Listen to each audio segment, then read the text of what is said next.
There we go. We are live. It is 2 days before the 2022 midterm elections. It's Sunday morning. It's going to be a big one. It's going to be big. It's the and what you say? It's what? the most important election in your lifetime. Democracy is on the ballot. Yeah, I'm going to tell everybody out there, it's not the most. While you vote democratically, democracy is on the ballot, Jeff. Let me say, maybe in 4 years there's a case. 4 years, in 2 years, in 2024, that could be the case. But it's an important election. It's an important election, but this is not the most. It's not even close to the most important election of your lifetime. So, but you need to get out there and vote. We're going to tell you why. You do. You want to know something that I did last night that I never do? No, go ahead. Sorry to interrupt. I read a Jonah Goldberg piece. And what did he have to say? That we're saying that democracy is not on the ballot, that it's disingenuous, that the Democrats keep saying this. Yes. That it's Flight 93 Democratic the Flight 90. Remember the Flight 93 argument where it was like we have to stop the Dems from the Claremont Institute. But let me say to that carried a lot more credence because Hillary Clinton is a thoroughly corrupt individual. That is very true. So there's a lot more credence to that, where it's like, what are you even thinking about voting or not voting for her in this election? Like, don't. She's so thoroughly corrupt. There's decades of evidence of that. Like, I get that. Now we have me. You voted for her husband in 1996. Yeah. Yeah. I have no problem. He governed as a moderate. He got killed in the 94 midterms and said, "Oh shit," and put his wife in her place and said, "No, we're not doing Hillary care. F that." And he put his wife in her place. And he said, and I quote, "The era," quote, Bill Clinton, "the era of big government is over." Bill Clinton. Okay, so he governed. Like, let me tell you something. If the Democratic Party ever actually wanted to maintain power, which they don't seem too keen on that. If they ever wanted to maintain power, all they would have to do is govern moderately and run moderately, and they would literally kick our butts every single time. But they can't. They won't. They don't. So. Biden was supposed to be that person, right? Like, that's the thing. Or he won. Gave that. And he won. Now he's not governing as such, and he's right. going to lose. He gave the appeal, right? Like, that's one of the things I think that a lot of Democrats like is when like the Republicans get put, or not Republicans, the Democrats, their Democrat candidate puts on the navy blazer and dresses like a Republican and spews the talking point rather than their full position on something, and then when they get elected they govern like a progressive idiot. And now we have Biden, and that's what happened. And we'll soon have Maura Healey, and that's exactly in the state of Massachusetts, Maura Healey will be elected to. I thought I had we keep giving her advice on this to, like, and maybe she doesn't watch this show, but definitely her advisors and people who know her and talk to her do. To, like, listen, it's a very simple formula here. You want to be successful, govern as a moderate, give lip service to progressives. Not going to. And she won't. So it's going to get bad. She literally killed two pipeline projects that would have helped keep our energy costs down. And in Massachusetts, it's expensive to live here. We have a lot of price comparisons for home expenses to like DC, even though we're also a little bit cheaper than them, but it is cold. Like, we have freezing here. Yeah, it takes a lot. Except it's not cold today. It is actually going to be 74, which is nuts in November. Yeah. But at the same time, it gets cold here in the winter, and so those energy costs matter. And she, what was her? She actually had a comment on that. On the energy. What was it like? The climate change. She had some comment that was like super. Yeah, it'll go this way. We don't have the warm weather of California. But I interrupted you with what did Jonah Goldberg have to say other than that it's not the most important election? Basically that it's disingenuous. The Democrats keep pushing this line. Also, when they talk about not having election deniers or try to rationalize Stacey Abrams try to rationalize Joe Biden himself, agreeing that the 2000 election was stolen, the 2004 election was stolen. He agreed with a voter during the 2020 campaign that Trump was an illegitimate president. That is not true. Yeah, Ed Markey thinks that. Elizabeth Warren thinks that. Catherine Clark thinks that. Ayanna Pressley thinks that. And that's not something that would be disqualifying here in Massachusetts. It's only disqualifying when you're a Republican, which is not saying that Republicans should be doing it, but Democrats get away with it. I mean, Ed Markey's. And it's very important. This is very important for all the liberals who watch this show. All of that stuff preceded 2020 and January 6th. All of that preceded. I mean, one of the biggest election deniers on the Democratic side who actually still has some sort of sway is Jimmy Carter. Ironically, because he helps run elections in developing countries. But he's one of the biggest election deniers. He thinks that the 2000 election was stolen from Al Gore, that there was actual fraud in Ohio in 2004. That's not true. There's been zero evidence that is even usable. And then that he thinks that the Russians installed Trump in 2016. Right. I mean, it's all nonsense. So that's where we are today. His own election was stolen from him. Yeah, I think when they get shellacked on Tuesday, this is. I don't think they're prepared for it, and you want to know why? Well, I have a thought on that, but go ahead. Why? So there's been a few pieces that have been written. So we've been receiving polling on the midterm elections for about a year right now. And the polling for this is currently showing that Republicans probably are going to take the House. That's a normal swing. But now polling has shown that Republicans might take Senate and might take Senate by 51 to 54 seats. Okay. If it's a good night, it's probably 52, 53. What they're seeing is the same thing that we were seeing in 2020 on responses to polls by Republicans. Okay. Right now, they're showing that Republicans have a huge enthusiasm jump over Democrats on whether or not they're going to vote or not. Right. So Republicans that are actually responding to polls are saying, we're going to the polls because we're done. Okay. And this is even indie right-leaning independents. They're saying we're going to the polls. But there's been a few pieces that have been out recently saying Republicans are not answering polling, and that is skewing the polls in some fashion. Yeah. So it could be even worse. It could be even post Labor Day. It could be worse than what you're seeing on the generic ballot because Republicans are not answering pollsters. And this is a common thread since 2015. Yeah. I mean, I think that in Georgia, you are going to see Republicans answer polls, but I think in like Pennsylvania, you're not going to see that. Yeah, even to that point, I don't know. Sometimes when I get a text asking me to answer a poll, I don't even know I don't know what that link is. I don't know who got it. I don't want it, I only do. I will only answer that poll if the poll gives me a name, says what pollster they are, and I can recognize it. That's a fair point. If it's a random one, I won't open it because I think it's spam and it could be like some virus they're going to unleash on my phone. Yep. And turn it into a zombie phone for something else. I mean, that looks sus. Yeah. Sorry. Totally. No, that's exactly why I don't. I've only been polled twice this election cycle, and the only time I've answered, again, if it looks like a legit.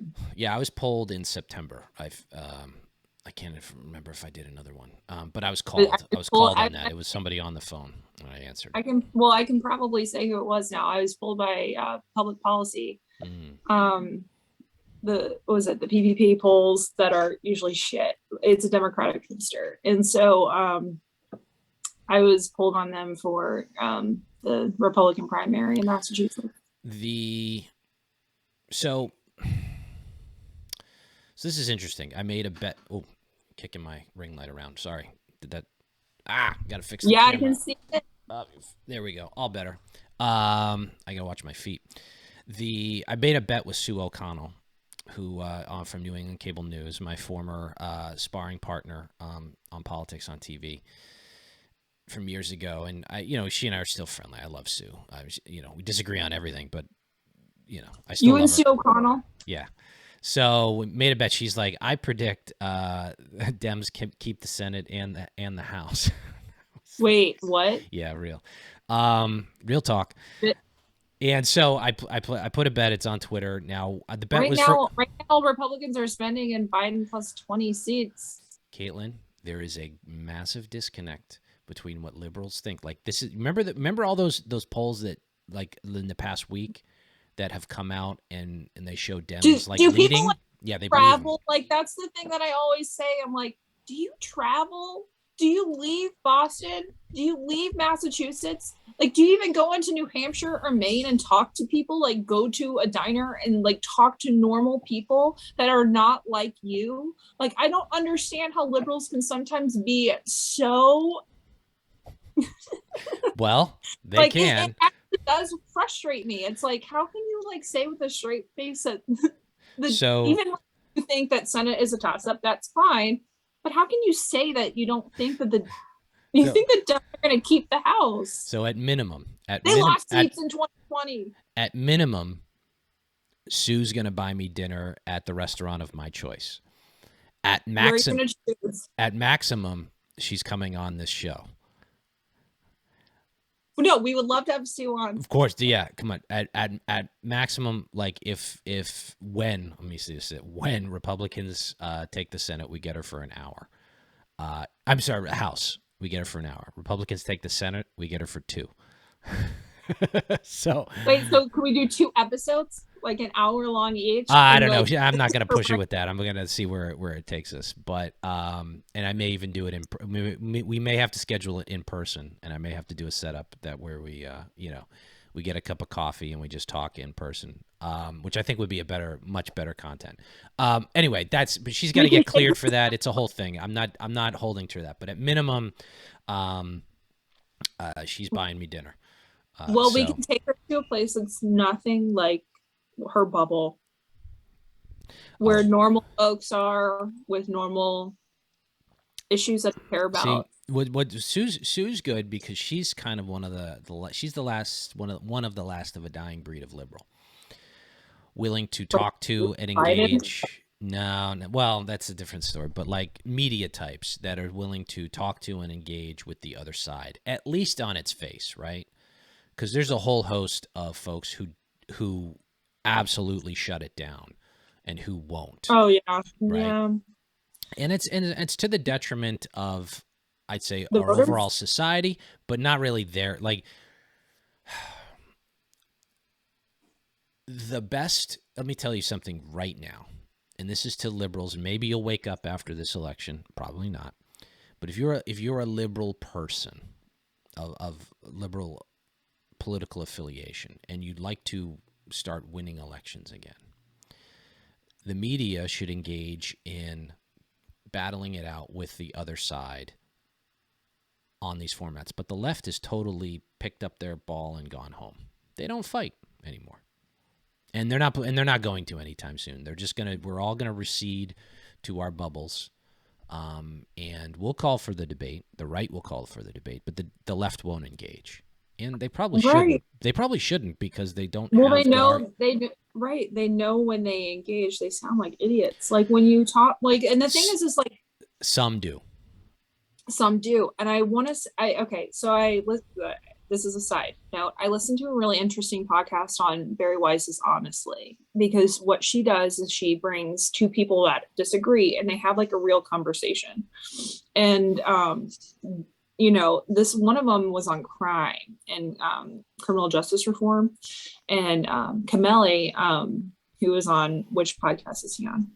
Fifth Column, Camille. The Fifth Column, yeah. That podcast. I don't listen to that one, but I used to anymore. I dropped off my radar because they're still libertarians, and Matt Welch and Moynihan. Sometimes LOL libertarians. Sometimes, yeah. Anyway, so it was a really interesting conversation, but these 2 people were literally able to sit down, and it was nice hearing people disagree without being nasty towards each other. And it's like, I wish liberals would come to that table. And that's why it's good. That's why it's good content. Well, it's like when you listen to old William F. Buckley and Gore Vidal debates, those are the best. That's what our country should be. I was telling, like, that's what classical liberalism is. These 2 sides confronting each other in a respectful way for the better education of the electorate on issues. And let's dive into that further. And this is why this is important to the overall health of our society, because I just got finished telling Kaitlin before the episode this morning, I was sipping coffee and I'm watching my nerd alert. I'm watching an old debate between it was on one side, it was William F. Buckley, Milton Friedman, and Thomas Sowell against some liberals who I really can't say I know or have heard of on the idea of school privatization. And it was like an open forum at University of California, 80s, and Sowell looks like, he's just a big man. He's young at this point. He's fantastic. But there was a point in it, and I'll tweet the YouTube link to this episode so you can easily find it. I'll reply underneath it, where they ask the guys on the right, they ask Buckley and Sowell, well, can a private religious, this is about school vouchers, so we kind of know about this, but can that private institution, can that private school restrict the membership or restrict the students to only their religious faith if they want to? And should they still get those vouchers? And it was a good question, right? It is a good question. And you know what? Buckley and Sowell didn't have a great answer, even an answer at all.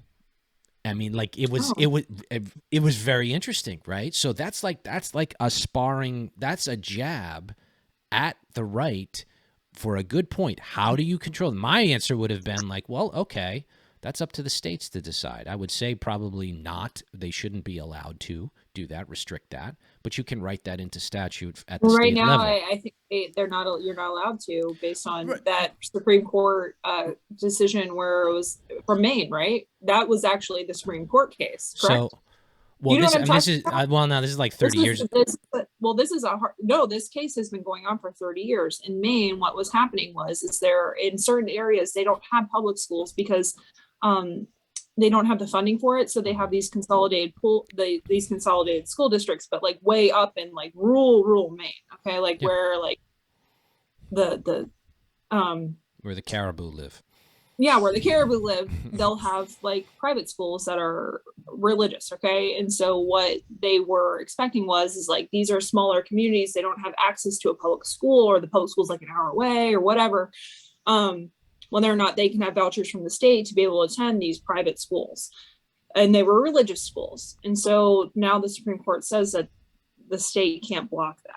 So yeah, I mean, that's an interesting question, but it was an access question. Yeah. So my overall larger point is that it doesn't always have to be that like the libs will lose the argument on it. No, they're going to lose a lot. Trust me, when the overwhelming argument. They're losing on crime right now because they're literally not accepting that it even happens. Right. The point being is, as we retreat to our bubbles, as we go into our own little silos of right listens to the right, and you consume, not that I'm knocking any of these publications, but you only consume Daily Wire, National Review, of which I do consume, and don't read the Boston Globe, and don't read the Atlantic or Vox, which I do read because not because out of admiration or philosophical kinship, but I read it because I want to know what the other side is thinking. But we're the only one that wants to engage with them because we say your idea is wrong, let's talk about it. They go, no, you're evil, let's not. And the more that happens, the more we're going to become more fractured. Yeah. So that leads to things like political violence because we're not engaging in that debate. And I firmly believe that if you have some true, honest liberals out there, maybe Bill Maher's one of them, that they're like, no, I believe in a big, healthy welfare state. Okay, why? But even Bill Maher said on his show that like this is the last time democracy is on the ballot, which is like kind of silly. Oh, did he? Yeah, he said that bullshit, something to that effect. But do you and I want to kind of get into Massachusetts races that we think are I mean, I think we've set the overall tone for the midterms, but we can talk local for sure. I'd say let's go bottom up. I'm going to say that there will be not many. There won't be many, unfortunately, bright spots in Mass Poly for Republicans. There is one who I want to point out, friend of mine, and great guy and good candidate, running a fantastic campaign.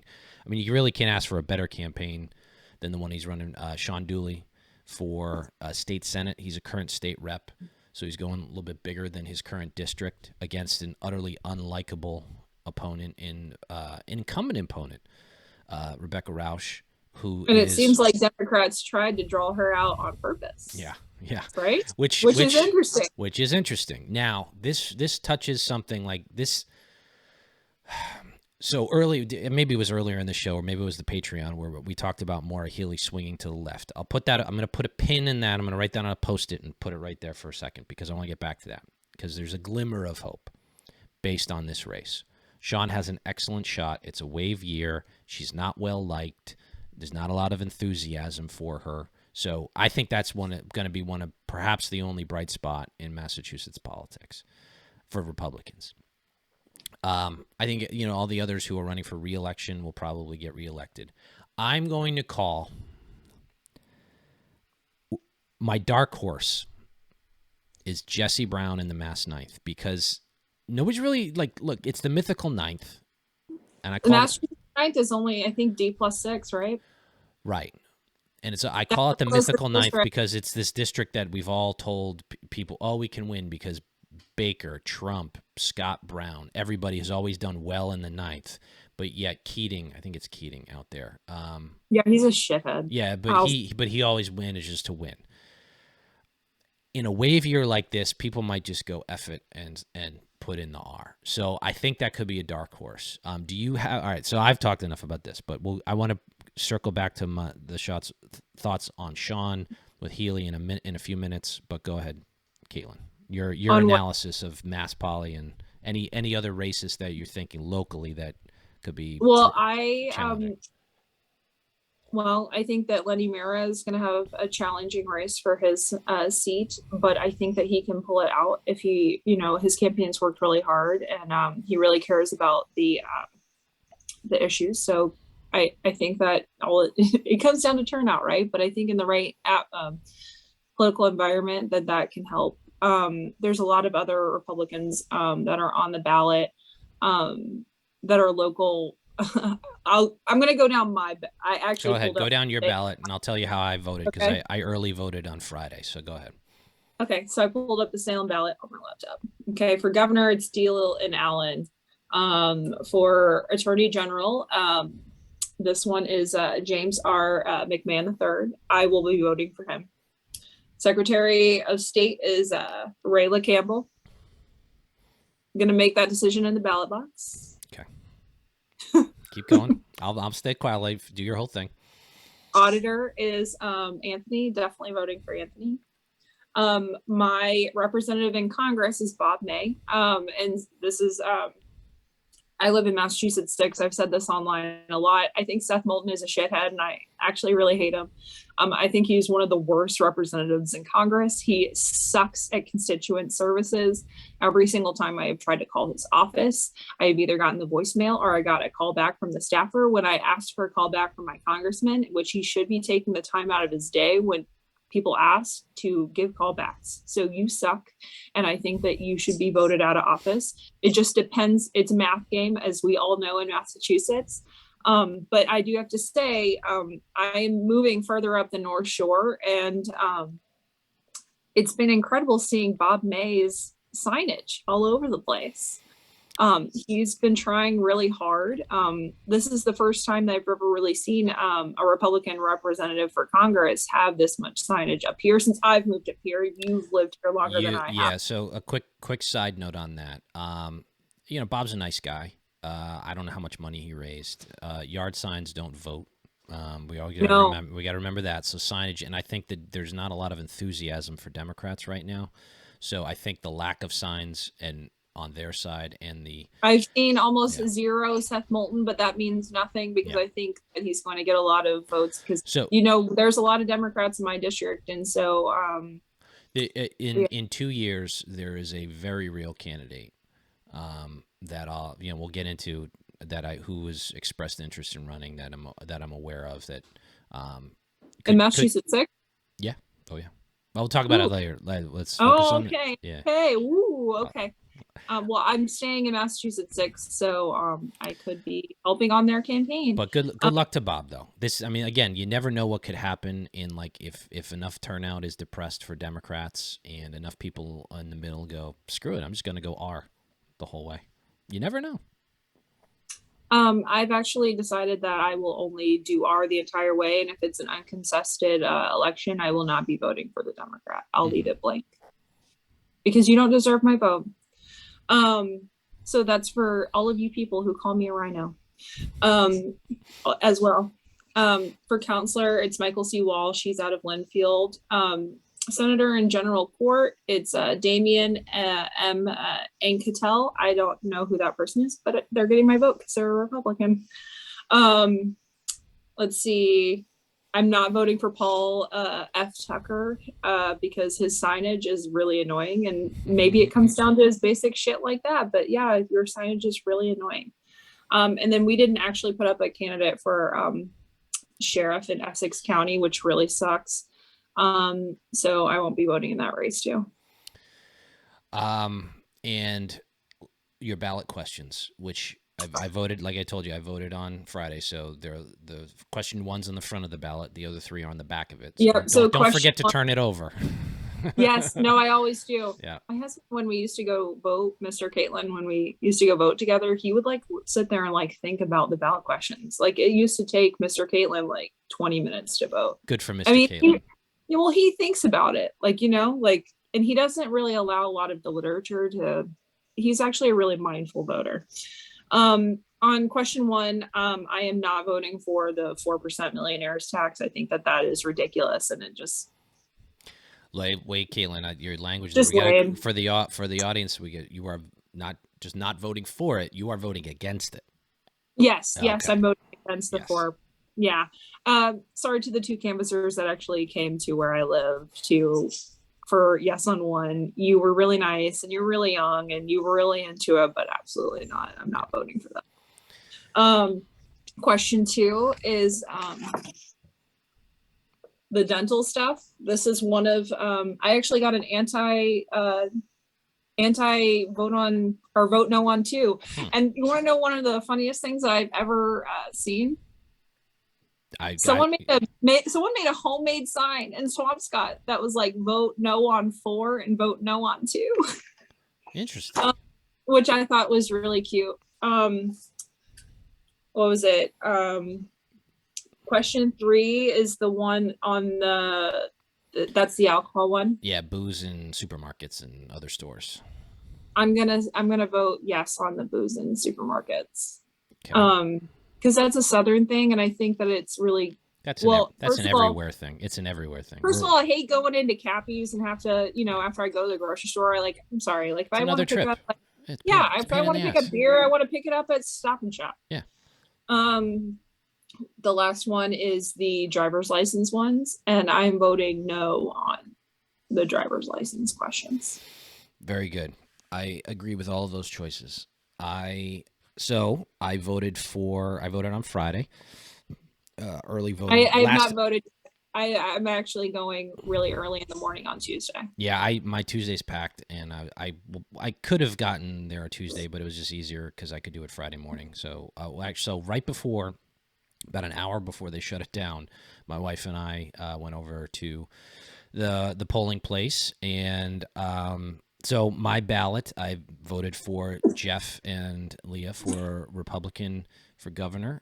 Look, that is another race that I'm going to have to decide in the ballot box, but I'm leaning towards yes because let me say you're not. You're going to vote for them because he's the Republican nominee, and that's what we do. And here's the thing: I know this. I'm going to say this for the record, and I'm going to clip this if I ever need to clip it for the future for any other purposes. Jeff Deal would be a better governor than Maura Healey.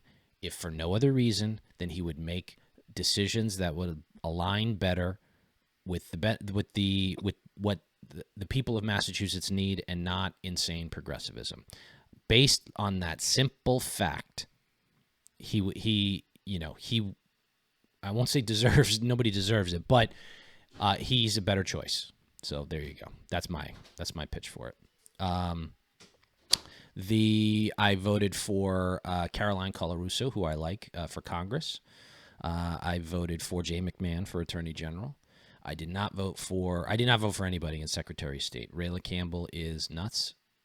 Doesn't belong anywhere near the levers of government, and flat out just crazy person. So not doing that.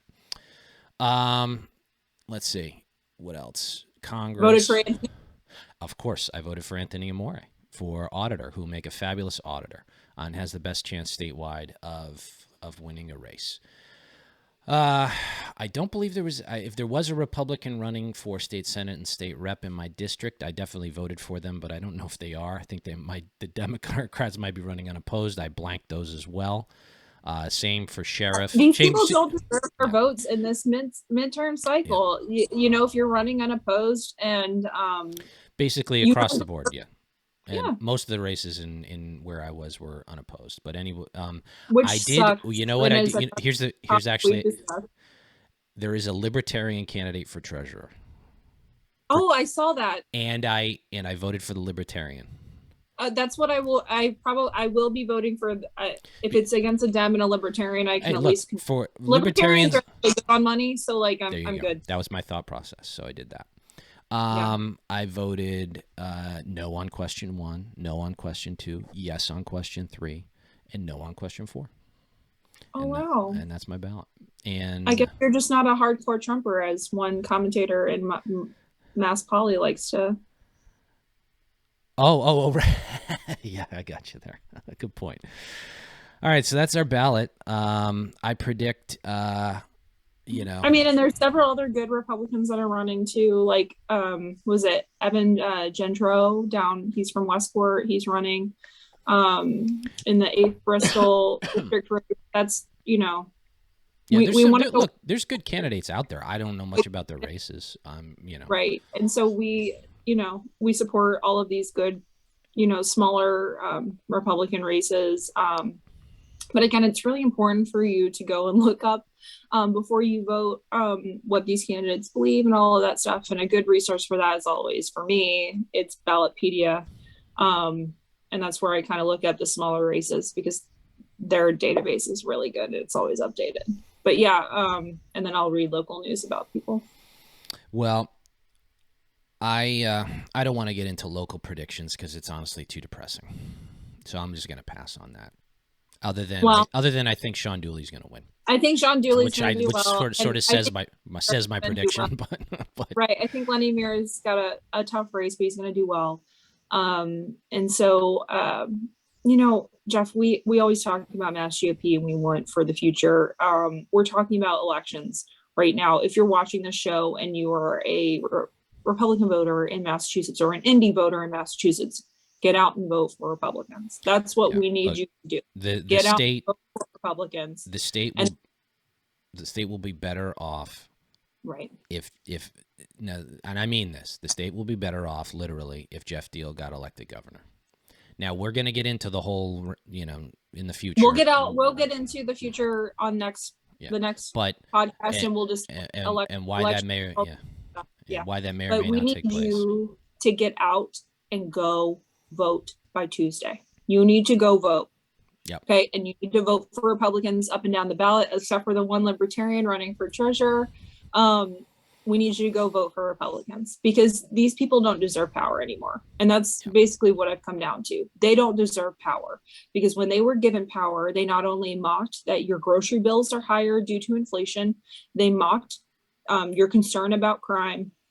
These are very local issues. They don't care about you and things that matter to you as an American citizen living in Massachusetts on the local level and things that need to be taken care of. Go vote Republican.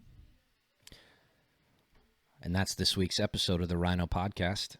Go on over to patreon.com/RINOpod. Join for some extra content. We just covered COVID amnesty, which is a good topic. So please go do that. And we appreciate your support. And we will talk to you next week with a recap of the 2022 midterms. We always appreciate you listening and subscribing. And again, I'll try to push that link on to the YouTube debate below this episode. But good luck to all the candidates out there, all the Republican candidates running. And all right, we'll take it. We'll see you next time. Have a good week, everybody. Democracy, yay. Bye-bye. Bye.